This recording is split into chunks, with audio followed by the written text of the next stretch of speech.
Grief isn't the end of love. It's love learning how to live in a different form. Hey friends, welcome back to Chat with Nat, Conversations That Count. Today's episode is one I knew would come eventually, but I never really knew how I would find the words when the day arrived. If you've been here for any amount of time, you've gotten to know my mom through my stories, through our podcast episodes. You've heard about how we've smiled and laughed through her dementia journey. You've likely laughed along with us at some of the stories I've shared. You've heard about how my dad kissed her forehead every night before bed. You've watched myself and my family navigate doctor's appointments, hospital stays, home health, hospice, and ultimately the sacred privilege of walking someone we love dearly all the way to the gates of heaven. 4 weeks ago today, my mom went home. Today's episode isn't about saying goodbye because I don't believe goodbye is the right word. Today is simply about until we meet again. As I thought about what I wanted to share today, I decided to share with you the talk that I gave at my mom's services because I think it gives a window into some of my memories, who she was, and the experience I got to share with her this last 4 years. So let's jump in. In my early years, there are a few memories that pop out to me. One is Sunday mornings, getting my curlers in my hair and sitting under the old school hairdryer. Miserable. My mom used those wire pokey curlers and she would roll my hair so tight and I would wince and I would cry and she would tell me to stop. But the truth is I was born with extremely straight hair. I remember once in the 80s getting a perm and one whole side didn't even take. That was what it took to get a little curl in my hair for Sunday mornings. And now it's something that I think, gosh, I got that hour every Sunday morning with my mom. Listen, it was agony for me at the time, but it was time that my mom took to make sure that I always looked my best. I also remember sitting on the front porch learning how to French braid. My mom is Polynesian and she had thick hair all the way down to her butt. And my little 10 or 11-year-old hands would be full of her hair as she walked me through how to French braid. And we would practice and practice and practice. And it was a challenge I wanted to learn how to do because I thought it looked so fancy. And after days or weeks of practicing, I became an expert at braiding my mom's hair. And I would do it all the time. When my brother and I would get in trouble as kids, there was the wooden spoon. Now, I've learned over the years that more people are familiar with the wooden spoon the way my brother and I were than just having one in a drawer in the kitchen. As a matter of fact, when my brother shared his thoughts at my mom's funeral, he pulled out a t-shirt he has that says Wooden Spoon Survivor. And the entire room chuckled. So again, I think something more people were familiar with than we realized at the time. But I do remember on New Year's Eves, we would go outside to bang pots and pans. And typically we would use the metal spoons because they made more noise. But one year, my brother and I got this bright idea. If we use the wooden spoons and break them, Mom can't spank us with them anymore. And so that year we broke every wooden spoon, banging the pots on New Year's Eve. And ironically, the next day she went and got a bunch of new wooden spoons. So overcoming the wooden spoon was not something we ever necessarily did as far as getting rid of them from the house.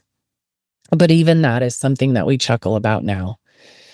I also remember I was probably around 18 or 19 years old, so probably my freshman year in college. And one of the places where I grew up that we would hang out with our friends was Stonecutter.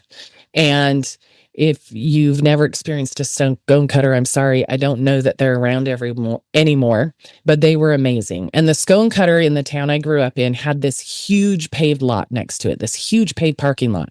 Today it's full of shops and stores and things like that, but at the time it was just a huge empty parking lot. And we had gotten a bunch of snow that day, and I got a wild hair that this was going to be the time that I did donuts in the car for the first time. So a couple of my friends hop in the car with me. I'm out in the parking lot doing perfect donuts, spinning around, spinning to the left, spinning to the right. We're laughing, we're cackling, and suddenly I hit a snowbank. The engine promptly dies, and I'm sitting there in a panic thinking my dad is going to kill me. My mom is never going to let me drive again. And I'm trying to start the car and trying to start the car, and it just won't turn over. And I thought, my dad is going to have to come get me. He's going to see I ran into a snowbank. Oh my gosh. And suddenly one of my friends looks over and says, hey, put the car in park. And so I shifted the car back into park, and promptly it started right up. We pulled away from the snowbank, got out to inspect, and there wasn't a scratch on the car. So until sharing this story, I'm not sure my mom ever knew about it. But it is something that still makes me chuckle. I can say I never did donuts in a car after that. It was a one and done experience, but we did have a good time while it lasted. And then lastly, I remember one of the things that my mom loved was her lipstick. My mom was always put together, always tried to look her best. And she would constantly, even in the last 4 years, ask, where's my lipstick? Where's my lipstick? And the last thing I tucked into my mom's hand before they closed the casket was her lipstick, so that she had it on the other side. I've shared before that my mom was a chef by trade. Cooking, oh my gosh, food was the way my mom showed love to people. When people would ask her for a recipe, she would say, I'll just make it for you. She guarded her recipes, but it was so that she could be of service and add her own dash of love to everything she made. A few people told me the week prior to my mom's services that she had shared a recipe with them, but it just didn't turn out quite right. And the truth is, there are standard recipes for everything my mom made, and then there are the Avani versions. She would tweak little things to make it just a little bit extra special, taste just a little bit different. And those aren't the recipes she shared. She shared the standard recipes, which were still good, but they were not Ivani recipes. The week prior to Mom's funeral, my nieces and I made many of the dishes we grew up loving and partook of everything. And of course, we do have the right recipes, so everything tasted just like she made it. And we got to share some of that food with the people we love most, the people Mom loved most, who came to visit, who came to share their condolences and their support for our family. What a blessing it was to continue loving like Mom did. Many people asked me for my mom's recipes this week prior to the service, as I would sit with them as they would come to visit. First of all, if you ever ask for one of my mom's recipes, it means that you experienced her cooking and you were deeply loved by her. Secondly, I am my mother's daughter, and so we'll see. The real truth, though, is that some of those recipes might be shared along the way, but many will remain in our family. And if you stay close, maybe we'll be able to make them for you. And again, continue loving you like Mom did. My mom and dad were married for 58 years, together for 60, and always holding hands. Shauna and I always told them to travel after they retired. And while they did a little bit of that, the truth is their happiest place was together in their little home on Edgeware Lane. And if they weren't there, they were likely going on a drive wherever the roads took them around the Salt Lake Valley or the surrounding mountains. Oftentimes, they might be hitting every TJ Maxx from Ogden to Provo to find the full set of dishes that caught my mom's eye when they stopped in to window shop. We found these dishes, all still in the bags with the tags on them, in every nook and cranny of their house as we cleaned things out and prepared them for their move to Texas with me. And every single one of us has a partial or total collection of the treasures they would chase from TJ Maxx to TJ Maxx all across the valley in our own homes today, holding on to the things that mattered to Mom. Dad, Mom loves you deeply, and when the time comes, you'll join her on the other side and continue holding her hand for eternity. Until then, we'll be holding yours and keeping it warm for her. As I shift into talking about caregiving, I think of the scripture, Exodus 20:12, honor your father and mother. The red folder. I've done a whole episode on the red folder before. After mom was diagnosed with vascular dementia, I started going to Utah every quarter for her appointments. And that first visit we went, my brother and I sat with our parents and finally went through everything in the red folder. We set up their trust, asked what they wanted. To each of you, please have these conversations. They are some of the most difficult ones, but they are important. And the sooner you have them, the better, because we aren't promised tomorrow. The promise we made to our parents is that we would honor their wishes as much as we could for as long as we were able to. Less than a year later, we were told that mom and dad couldn't safely live in their home any longer, and that was the point that I said I'm taking them to Texas. People have told me they don't know how I did it, and the truth is, I didn't. God did. Caregiving isn't for everyone, and that's okay. But for me, it felt like a calling long before I understood why. As a senior in high school, I helped care for my grandfather, who lived with us for a year. I learned so much from watching my parents care for him. What I didn't know is that God was preparing my heart for a calling someday in the future. These last 4 years have changed me forever. My brother told me many times I did the hard things every day, and he was just there. The truth is, I was called to care for my mom and dad.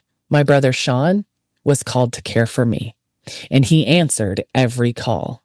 He reminded me who I was, what my mom wanted, and even gave me permission to quit if it was all too much. And that permission he gave me was always the strength I needed to keep going. I couldn't have done this without you, brother. When the time came, choosing to care for mom and dad wasn't an obligation, it was an answer to that calling. But callings aren't always easy. This was definitely the hardest thing I've ever done.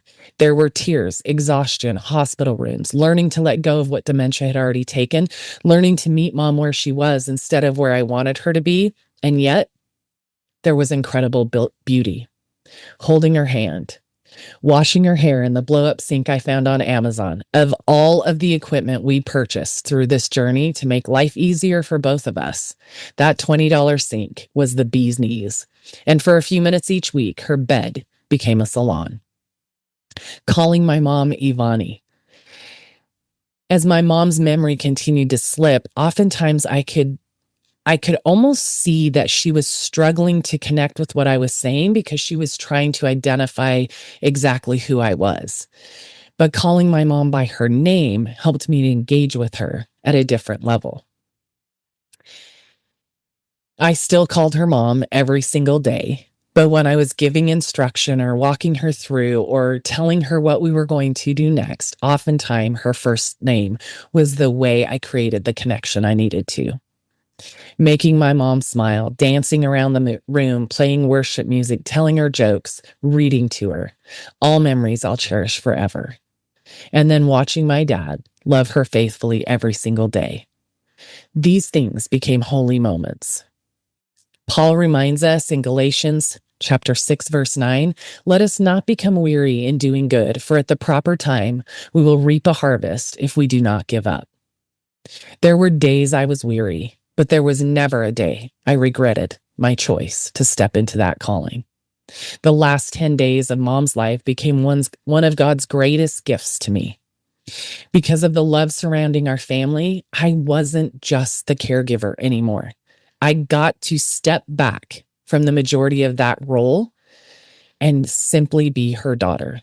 I held her hand. I talked to her. I loved her. And after she peacefully entered eternity, I climbed on that hospital bed next to her, and I held her one last time to tell her everything my heart needed to say, not as her caregiver, but as her daughter. Mom, these last 4 years have been hard. They have also been beautiful, and I would choose every single one of them again. It has been the greatest honor of my life to walk beside you, to escort you back into the arms of the Savior. Ecclesiastes reminds us to everything there is a season, a time to be born and a time to die. None of us are ready for the goodbye, but because of Jesus Christ, goodbye is not forever. It's simply until we meet again. So today I'm not saying goodbye. I'm saying thank you. Thank you for your love, for your faith, for your example, for teaching me that family comes first, for showing me what love looks like, for making ordinary days unforgettable, and for letting me have the privilege of being your daughter. Ofalahi atu, Mom. I love you.